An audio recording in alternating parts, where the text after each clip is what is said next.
What is the open Catalan opening in chess? And let's go through it right quick. We got d4, d5, c4 that initiates the queen's gambit. Then we got e6 that initiates the queen's gambit decline. Knight f3, knight f6, and then g3 that initiates the Catalan opening. And then d takes on c4 initiates the open Catalan opening.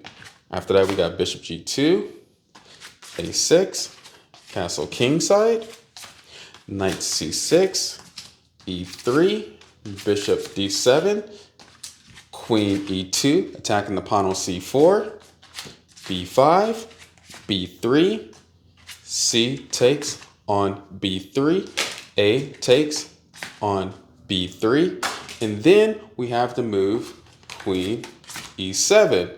And after that, bishop b2, castle kingside, and that is the open Catalan opening in chess.